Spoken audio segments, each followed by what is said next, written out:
겨우내 꽁꽁 얼었던 눈이 봄 햇살에 이렇게 녹아내리듯이 하나님의 섭리와 그리고 요셉의 사랑스러운 그의 기다림과 그의 배려로 인해서 20년 전에 동생을 노예로 팔아버리고 덮어버렸던 그 은밀한 죄가 그들 안에서 드러나며 그 죄에 사실 그들이 붙들려 있었던 사람들이죠. 아무도 모르고 자기들만 알고 있다라고 생각했겠지만 어쨌든 그 죄의 올무에 그들이 묶여서 살았던 그 삶에서 그들이 드디어 자유케 되어지면서 변화들이 나타나죠. 스스로 우리 죄 때문에 그런 거야 라고 하는 죄에 대한 인식과 고백과 함께 하나님께서 도대체 왜 그러시는 걸까 라고 하는 하나님의 일하심에 대한 신앙적 반응까지 그들이 보이기를 시작을 합니다. 그런데 그 변화가 거기서 멈추질 않아요. 오늘 본문의 내용들을 쭉 보면 동생을 사지로 내몬 것이 분노 때문이잖아요. 아버지 차별과 또 요셉이 철없이 자꾸 옆에서 이렇게 자신들이 잘못한 것들을 고자질하고 그리고 또 꿈꿨다고 얘기하는 내용들 보니까 하나같이 마음에 들지 않고 그런 것들이 쌓여서 말도 섞기 싫고 그런 아무리 이제 그래도 그 동생을 죽이려고 마음 먹고 차마 죽이지는 못하니까 노예로 팔아버리는 죽인 것과 사실 다름없는 그들의 그 모습. 그리고 나서 이제 20년의 시간이 지났지만 그들이 어떤 삶을 살았는지는 사실 나와 있지 않잖아요. 그리고 나서 이제 등장하는 것이 그 기근 때문에 양식이 떨어져서 이제 도저히 어떻게 할 수 없는 상황이 됐는데도 불구하고 형제들이 어떻게 할 생각은 안 하고 서로 눈만 쳐다보고 있었다고 야곱이 그렇게 얘기하잖아요. 도대체 뭐 하는 거냐? 다 죽게 생겼는데 애굽에 가서 뭐라도 좀 구해 갖고 와야 될 거 아니냐라고 얘기할 정도로 그 형제들의 모습은 서로 눈치만 보고 있는 것처럼 보여져요. 그랬던 사람들이 이제 가족을 살리기 위해서 잡혀있는 시므온 그리고 베냐민을 데리고 가면 이제 다 살 수 있지 않느냐.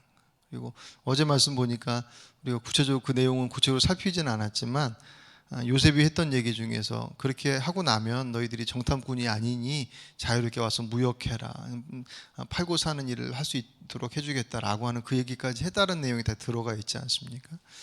그 얘기를 하면서 자신들의 그 뭐라 그럴까요? 희생을 감수하면서까지도 가족들을 위해서 그 일들을 감당하겠다라고 그렇게 얘기를 하죠. 야곱이 펄쩍펄쩍 뛰는데도 불구하고 오늘 말씀 이전에 42장 37절에 보시면 르우벤이 어제 말씀 후반부에 이렇게 얘기해요. 르우벤이 그의 아버지에게 말하 이르되 내가 그를 아버지께로 데리고 오지 아니하거든 내 두 아들을 죽이소서 그를 내 손에 맡기소서 내가 그를 아버지께로 데리고 돌아오리이다. 아멘. 베냐민 데리고 가면 다 해결되어집니다 라고 얘기하니까는 야곱이 펄쩍펄쩍 뛰면서 절대로 안 된다고. 그럴 때 르우벤이 뭐라고 그랬어요? 내 두 아들을 담보라면 그렇지만 두 아들의 생명을 맡기겠습니다. 르우벤이 정말 자기 두 아들의 생명을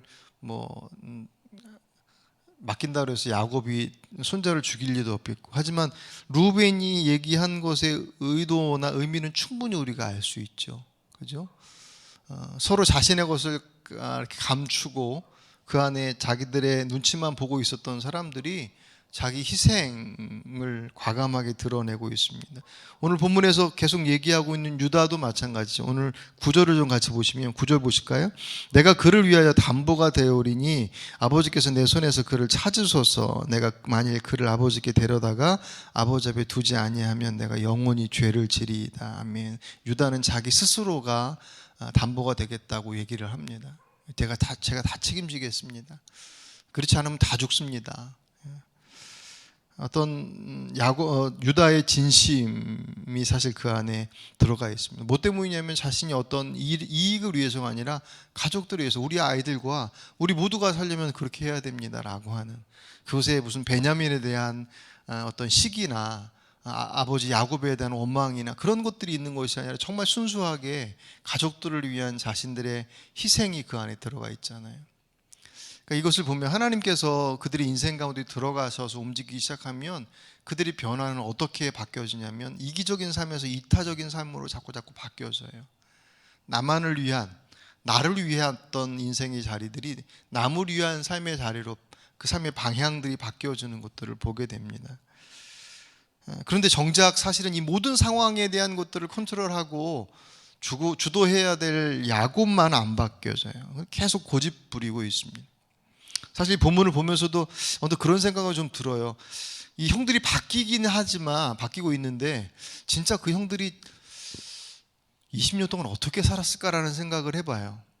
워낙 동생 요셉을 17살에 노예로 팔아버린 그 행위 자체가 워낙 그 충격이 크니까 그들은 이런 사람일 거야 라고 이렇게 사실은 그들의 모습들을 그때의 그 형들의 모습 속에서 20년을 함께 보니까 그 20년의 삶도 별다르지 않을 거야 그렇게 생각을 해서 사실은 제가 변화라는 표현을 썼지만 또 어떻게 생각해 보면 그 안에 그들은 그들 나름대로 인생 속에서 어제 우리가 말씀 보면서 죄에 무뎌지면 그 죄의 무뎌짐 때문에 또 그렇게 해도 된다라고 하는 것들이 그 죄를 반복하게 만들든가 하나님께서 내버려 두시는 하나님의 육이라고 그랬잖아요.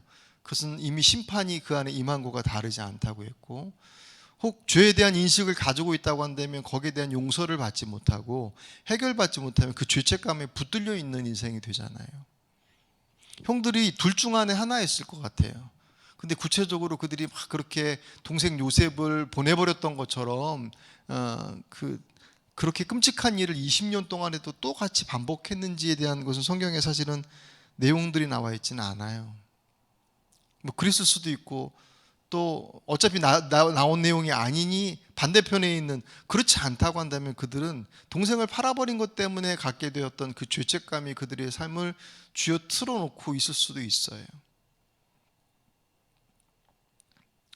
근데 더 분명한 것은 야곱은 안 변했다는 거예요. 형제들의 모습은 어땠는지에 대한 것들은 모르지만 야곱은 20년 전에 그 야곱이나 20년 후에 오늘 본문에 등장하는 야곱이나 다른 부분이 없어요. 어제 42장 후반부는 거의 안 봤거든요. 용서에 대한 부분들을 같이 나누면서 후반부에서 야곱이 그 아들들이 그 곡식가지러 양식가지러 갔다가 와서 시므온까지 볼모로 붙잡혀 놓고 그리고 뭐 양식은 가져오긴 했지만 베냐민 데리고 가야 된다는 얘기 들으니까 펄쩍펄쩍 뛰면서 절대로 안 된다고 얘기하면서 그 주변의 내용들을 얘기하는 걸 보면 야곱이 얼마나 답답한 얘기를 하는지 몰라요. 그러니까 37장부터 발생하고 있는 모든 문제들의 그 현장에는 말씀 봤던 그 형제들 아주 그 뭐라 그럴까요? 독한 형제들도 있고 철없는 요셉도 있고 이런 문제들을 만들어내는 그런 요인들이 사실 눈에 보이지만 사실 그 모든 것들에 대한 시작은 야곱의 편애로부터 출발한 거잖아요.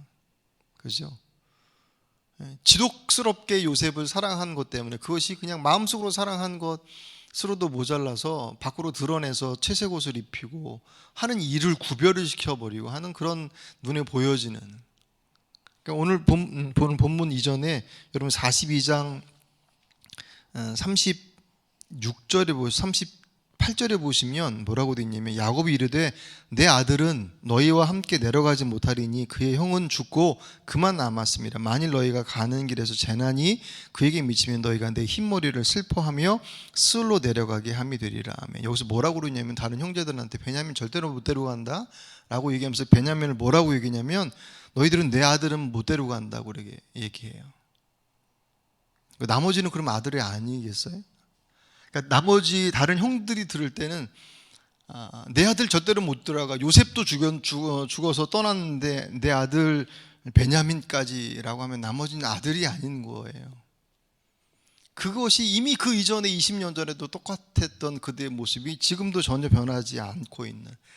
그래서 요셉 야곱의 편애가 극심하면 극심할수록 야곱의 그 잘못된 왜곡된 사랑이 크면 클수록 요셉과 형제들의 사이를 더 갈라놨고, 결국 그 결과로 요셉도 고통 가운데, 형제들도 고통 가운데 그들의 인생을 더 힘들게 만들어 놨잖아요. 결국은 형제들에 의해서 17살 된 동생을 팔아버리는 기막힌 사건이 나타났습니다. 정작 원인이 야곱 자신에게 있다는 건 본인은 몰라요. 남의 눈에 티끌은 보고 있는데 자기 눈에 들보는 보지 못하는 그 형국이 야곱의 모습 속에 있고, 그 모습이 20년이 지난 여전히 동일하게 자리하고 있습니다. 도대체 왜 그럴까? 오늘 본문에서 보이는 야곱의 모습은, 야곱은 철저히 자신 눈앞에 보여지는 현상들, 그는 땅만 보고 사는 사람처럼 보여져요. 무슨 얘기냐면, 애굽으로 양식을 구하러 갔다가 아들들이 돌아와서 아까 우리가 봤던 것처럼 시므온 볼모로 잡혀 있고 베냐민 데리고 와야 된다라고 했더니 이 야곱의 반응이 42장 36절에 그들의 아버지 야곱이 그들에게 이르되 너희가 나에게 내 자식들을 잃게 하는도다. 요셉도 없어졌고 시므온도 없어졌거늘 베냐민을 또 빼앗아 가고자 하니 이는 다 나를 해롭게 함이로다. 아멘. 물론 사랑하는 요셉을 잃고 나서 20년 동안 얼마나 힘겨운 삶을 살았을지를 우리가 짐작할 수가 있습니다. 여기서도 계속 그런 표현들을 하고 있으니까. 거기다 이제 둘째 시므온이 볼모로 잡혔고, 이제 유일한 소망처럼 생각하고 있는 베냐민까지도 보내야 된다 그러니까는 탄식이 나올 만하죠. 근데 그 모든 하소연과 그의 생각과 이거 도대체 어떻게 해야 되라고 하는 그의 모든 문제에 집중되어 있는 그의 시선 속에서는 도저히 하늘을 보는 모습이 보이질 않아요. 그의 시선에는 하나님이라는 존재가 전혀 등장하지 않습니다. 그냥 고민의 고민만 그 안에서 머물러 있습니다. 근데 그 전에 보여준 야곱이 어떤 사람이었느냐, 우리 큐티가 37장부터 시작됐기 때문에 그 이전에 야곱의 이야기들을 사실은 우리가 그냥 묻어두고 시작했지만, 여러분 야곱이 어떤 사람입니까? 야곱처럼 하나님의 살아계심을 경험했던 그 영화, 그의 인생의 맨 바닥부터 해서 그 인생의 모든 자리들 속에서 하나님께서 그와 함께 하심을 몸으로 사실 경험했던 사람이었잖아요. 그죠? 자기가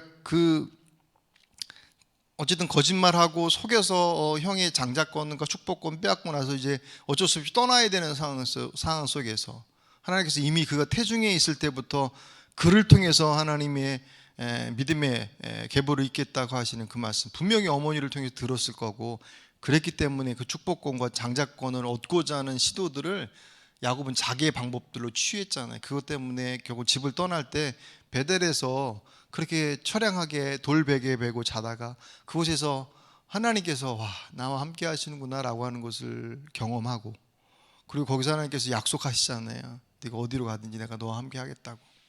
그 약속의 말씀을 주시죠. 그리고 나서 하란에서 삼촌 집에서 살면서 삼촌한테 그렇게 속임을 당해서 거의 20년의 세월을 허비하는 것으로 보이지만, 결국 하나님의 기가 막힌 개입하심을 통해서 그가 큰 부자가 돼서 돌아오잖아요. 돌아오는 길에 형과의 화해를 위해서 몸부림치던 그가 야복 나루터에서 하나님의 천사와 씨름하다가 그가 이스라엘이라고 하는 거룩한 이름을 받지 않습니까? 그러니까 그의 인생은 하나님 없이 혼자서 자신이 하나님의 것을 이루려고 그렇게 몸부림치다가 그 모든 시선이 하나님께로 다 옮겨지는 그 과정들을 몸소 다 경험했던 사람이었어요. 그랬던 그 야곱이 오늘 본문 속에서는 전혀 보이질 않아요. 여전히 그는 해결해야 될 문제, 그 안에서 그 아들이 얼마나 눈에 밟혔겠습니까? 지금 양식의 문제도 있고 복잡한 문제들이 그 앞에 펼쳐져 있습니다. 문제는 뭐 어렵죠. 할 수 없어. 자기가 할 수 있는 능력을 벗어났으니까. 그래서 아들들도 애국까지 보냈는데 데려갔다가 와서 더 큰 문제를 안고 온 그들의 모습들 앞에서 한탄하고 원망하고 있는 그 모습 속에서는 하나님을 찾질 않아요. 전혀 찾질 않아요. 그 수많은 체험들은 다 어디 가고, 그 약속은 다 어디로 가고. 왜 그렇게 됐는가 보면, 아까 말씀 읽었었던 36절 42장 36절에서도, 그리고 오늘 본문에서도 나타나는 야곱의 모습은 철저히 자기 중심에서 모든 상황들을 다 판단하고 있습니다. 아까 읽었던 36절에 나 자신, 나를 왜 이렇게 괴롭게 만들고 나를 왜 이렇게 힘들게 만드냐라고 하는, 하나님 없는 자신의 주도되어진 인생을 야곱은 철저히 살아가고 있습니다. 하나님께서 그 은혜 가운데 그것이 얼마나 부질없는 것인지를 야곱이 태어날 때부터 형 발꿈치 뒷발꿈치 붙잡고 나왔잖아요. 그러더니 내내 그 인생의 여정들 속에서 자기의 방법과 자기의 방식으로 하나님의 복을 쟁취하려고 노력했는데 그게 얼마나 부질없는 것인지, 그가 라반 외삼촌의 집까지 가면 거의 한 20년의 세월을 통해서 그가 터득했던 것이 그 내용이었는데, 그래가지고 그 경험했던 그 하나님의 모습이 다 사라져버린 거죠. 왜냐하면 그 하나님이 그 안에 중심 가운데 있을 때는 맞아, 그분 앞에 있는 것이 살 길이야 라고 하는 것이 그의 고백이었는데, 그 중심이 하나님이 아닌 자기가 다시금 들어가 버리니까 결국 자기의 감정이 중요하고 자기의 판단이 제일 중요하고 자기의 능력으로 모든 것들을 하려고 하니까 되는 게 하나도 없는 거예요. 그러니까 보시면 아시겠지만 그 위기 상황 속에서 야곱만 슬프고 야곱만 고통스럽고 야곱만 힘들겠냔 말이에요. 나머지 가족들은. 아까 38절에서 내 아들은 너희가 데려가지 못할 거다라고 얘기까지, 그 얘기를 듣는 그 다른 형제들의 가슴에는 대못을 박는 거잖아요.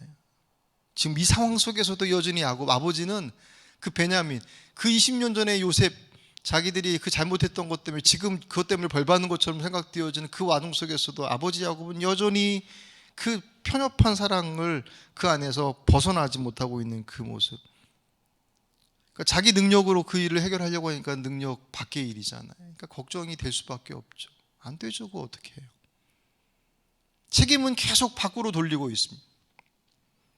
막내 베냐민 데려가야 된다고 하니까 펄쩍펄쩍 뛰던 그 야곱이 결국은 오늘 본문 시작은 그렇게 되잖아요. 갔다 와서 양식 얻어온 거 다 먹고 나서 그 다음에 어쩔 수 없이 또 양식을 사와야 되는 현실이 되니까 가서 좀 또 가지고 와라라고 얘기하잖아요. 마치 아무 일 없었다는 듯이. 그러니까 유다가 답답해서 대표로 얘기하잖아요. 다시 한번 말씀을 드리면서 베냐민 데리고 와야 됩니다. 제가 불모가 되겠습니다. 제가 책임지겠습니다 라고 얘기했더니 오늘 보면 6절에 보십시오. 6절에 뭐라고 그러냐면 이스라엘이 이르되 너희가 어찌하여 너희에게 또 다른 아우가 있다고 그 사람에게 말하여서 나를 괴롭게 하였느냐. 왜 그때 가서 그렇게 얘기를 해서 왜 네 동생이 있다고 하는 얘기를 해가지고 지금 이 사단을 내게 했느냐라고 얘기하는 것, 그것이 지금 야곱의 답변이에요. 앞에 42장부터 43장의 그 사건의 발생의 여정, 물론 37장부터 마찬가지이긴 하겠지만 그 모든 문제들의 지금 열쇠, 어떻게 보면 열쇠는 야곱이 가지고 있는 건데 그 야곱이 그 열쇠를 탁 틀어쥐고서 내놓을 생각을 안 해요. 그것이 답인 것을 전혀 인지하지 못하니까 모든 문제들은 아들들 때문인 거예요. 젊은 시절 야곱은 속임수의 명수였습니다. 그래서 말로써 형과 아버지를 속이고 또 라반도 그렇게 해가지고 그 삶의 자리들 속에서 그의 인생이 그렇게 살아오다가 힘겨운 삶을 사다가 정말 하나님의 은혜 가운데서 더 이상 이제 사람 뒤통수 치고 사는 삶이 아니라 이스라엘이라고 하는 거룩한 이름을 받아서 새로운 삶을 출발을 했잖아요. 근데 오늘 본문에 등장하는 6절의 그 야곱의 얘기는 결국 그거예요. 말 좀 잘 좀 하지.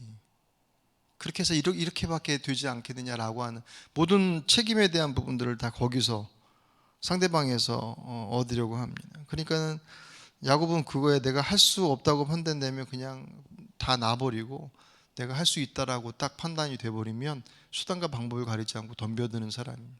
그 야곱의 모습은 그 이상도 그 이하도 아니에요. 하다 안 되니까 오늘 6절의 말씀을 듣고 나서 오늘 7절 말씀 보시면 아들들이 때로 덤벼들어요. 그들이 이르되, 유다가 얘기를 하다가 데려가야 됩니다라고 얘기했더니 야곱이 야, 왜 그렇게 해서 나를 괴롭히느냐라고 얘기했더니 7절 말씀이 뭐라고 그래요? 유다가 대답하지 않아요. 그들이 이르되 그 사람이 우리와 그러면서 그때 상황을 다시 얘기합니다. 답답하죠. 형제들이 들을 때도 아버지가 똑같은 말만 계속 반복하고 있고 결국은 유다가 다 책임지겠습니다라고 얘기하니까 야곱이 그때서 포기하면서 뭐라고 그래요? 대신 빈손으로 가지 말고 선물을 가져가라. 이 장면 보면 뭐가 연상이 되냐면 형 에서와 화해하기 위해서 갈 때 막 바리바리 싸가지고 가잖아요. 그 장면하고 거의 흡사하게 이렇게 오버랩되어 있습니다. 그리고 나서 오늘 14절 같이 한번 보실까요? 14절에 있습니다. 전능하신 하나님께서 그 사람 앞에서 너희에게 은혜를 베푸사 그 사람으로 너희 다른 형제와 베냐민을 돌려보내게 하시기를 원하노라. 내가 자식을 잃게 되면 이르리로다. 아멘. 어떻게 보면 대단한 믿음의 고백처럼 보이지만 앞에서부터의 내용들을 쭉 훑어서 본 결과 14절의 고백은 고백이 아니에요. 그거는 그냥 포기예요. 할 수 있는 모든 것들을 하는데 도저히 할 수 없어요. 그러니까는 뭐 할 수 없지 뭐. 전능하신 하나님 앞에 맡겨야지. 잃으면 잃지 않을 수는 없으니까 아들 베냐민을 보내지 않고서는 도저히 길이 보이지 않으니까 결국은 야곱은 포기하는 거예요. 믿음의 선택이 아니라 상황에 대한 자리에서 포기해요. 그래서 포기하고 그분을 붙잡는 거예요. 전혀 다른 거죠. 성경에 많은 인물이 있지만 다윗은 대표적으로 그와는 반대의 모습이죠. 다윗이 수많은 사건들이 있지만 어쨌든 골리앗이라고 하는 큰 적장 앞에서 이스라엘 군대 모두가 40일 동안 골리앗 앞에서 이러지도 저러지도 못했던 그 기가 막힌 상황 속에서 소년 다윗, 그는 뭐 이것저것 해보고 나서 하나님 앞에 가보고 그렇지 않았습니다. 제일 먼저 그분 앞에 맡겨놓고 덤벼들었습니다. 그걸 뭐 그 이야기를 다이렉트로 야곱과 이렇게 비교할 건 아니겠지만 어쨌든 다윗은 늘 그런 면에 있어서는 하나님 앞에 나가는 것이 그에게 있어서 가장 중요한 첫 번째 선택이었다고 한다면 야곱은 그 삶 속에서 할 수 있는 모든 것들을 다 해보고 나서 나중에 어쩔 수 없이 그분 앞에 돌아오는, 이거 보고 사서 고생한다고 하는, 우리 옛말에 젊어 고생은 사서 한다고 그러잖아요. 그건 믿음 안에서 할 때 가능한 것입니다. 욥기 23장 10절 나의 가는 길을 오직 그가 아시나니 그가 나를 단련하신 후에는 내가 정금같이 나오리다. 아멘. 그 나를 단련하신다라고 하는 것에 대한 그 배경은 그분의 믿음 안에서의 모습이에요. 그렇지 않으면 고생은 그냥 고생으로 끝날 수밖에 없습니다. 오늘 저와 여러분의 삶의 자리 속에서 오늘 야곱을 바라보면서 야곱이 가지고 있는, 야곱이 얘기하는 거 들어보면 정말 요새 말로 고구마 100개 먹은 것처럼 답답한 거예요. 같은 말만 계속 반복하고 있고 그 길을 그분 앞에서 찾으려고 하는 움직임은 전혀 보이지 않고 할 수 없는 상황에 대한 책임은 끊임없이 아들들과 상황들에만 계속 밀어내고 있고 그렇다고 답이 나오는 것도 아니고, 우리가 야곱과 같이 하나님께서 어떻게 인도하실지에 대한 것들은 사실 야곱이 모르니까 그랬겠죠. 당연히 우리는 이미 답을 알고 있으니까 빨리 돌아오면 될 텐데 빨리 돌이켜서 그분을 붙잡고 어떻게 해야 됩니까? 라고 묻는 것이 그에게 있어서는 살 길이고 가족들이 고생을 조금이라도 덜 할 길인데 야곱이 계속 지체하고 있지 않습니까?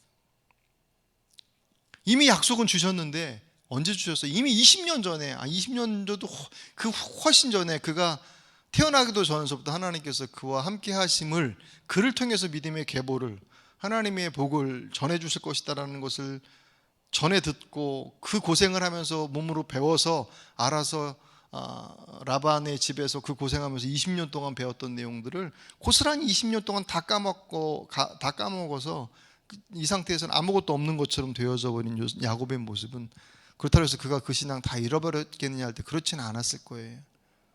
그만큼 우리들의 인생 가운데 내 중심 가운데 그분을 내 삶의 주로 온전히 고백하는 것이 얼마나 중요한지를 야곱을 통해서 다시금 확인하게 되는 거예요.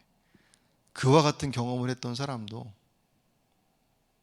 하나님과 씨름하여서 이겨서 이스라엘이라고 하는 거룩한 이름을 받을 정도로 그분 앞에 모든 것들을 걸었던 그도 그 인생의 여정 속에서 그분을 인생의 주인 중심의 자리 속에서 내보내버리고 자신이 그 자리를 딱 차지하고 나니 늘 무기력하고 원망스럽고 힘겨운 인생을 살아가는 자신의 삶을 스스로가 선택해 살아가는 삶일 수밖에 없습니다. 오늘 이 저녁 함께 예배하는 저희들 사서 고생하지 마시기 바랍니다. 예, 누가 사서 고생하고 싶겠습니까? 근데 내가 내 삶의 주도권을 잡고 있는 한은 사서 고생하는 길을 버릴 수가 없어요. 왜냐하면 살아야 하니까. 살 길을 찾아서 백방으로 뛰어다니는 그 길이 고생의 길인 것이죠. 그분 앞에 맡겨드린다라고 하는 건 다 해보고 나서 어쩔 수 없이 오늘 본문의 14절에 전능하신 하나님께서 위에서 들으실 때 웃으셨을 거예요. 네가 나를 정말 전능하게 생각하냐?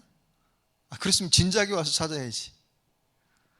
이미 지식으로 경험으로 알고 있었던 전능한 하나님이지만 그의 삶 속에서 그 중심으로부터 밀어놓은 하나님은 더 이상 그에게 전능하신 하나님이 아니었어요. 그 하나님을 다시금 경험해 나가는 그 과정으로 다시금 들어갑니다. 오늘 저와 여러분이 야곱과 같은 그런 삶을 반복하지 않기를 바랍니다. 오늘 우리가 안고 있는 그 삶의 현장 속에서의 문제들 속에서 혹시 야곱과 같이 여러분들이 지금 제일 고민하고 있고 이게 도대체 어떻게 해야 돼라고 생각되어지는 그 문제들이 혹시 야곱처럼 딱 그 중심 내가 딱 틀어주고 앉아서 도대체 어떻게 해야 될까? 앞으로 봐도 안 보이고 뒤로 봐도 안 보이고 좌우로 둘러봐도 하나도 안 보이는, 그럼 위를 봐야 되는데 위는 안 보고 계속 땅바닥만 쳐다보고 있는 야곱과 같은 삶을 우리 안에서 언제까지 계속 그렇게 살아가면서 전능하신 하나님의 이름을 찬양은 하고 있긴 하지만 그 전능하신 하나님을 경험하지 못하는 삶, 그 삶이 내 안에서도 야곱처럼 반복되고 있지는 않은지, 오늘 이 저녁 여러분 하나님 앞에 정말 그렇게 직면해서 기도하시기를 바랍니다. 주님, 야곱과 같이 내가 내 삶을 주도하고 있는 것들은 없습니까? 그분 앞에 맡겨드리고 어쩔 수 없이 맡겨드리는 야곱의 자리까지 떨어지지 말고 정말 그분 앞에 모든 것들을 맡겨드림으로 주님께서 통치하시고 다스리시는 요셉의 삶을 살아가시는 건 저와 여러분의 삶이 되시길 주의 이름으로 축복합니다.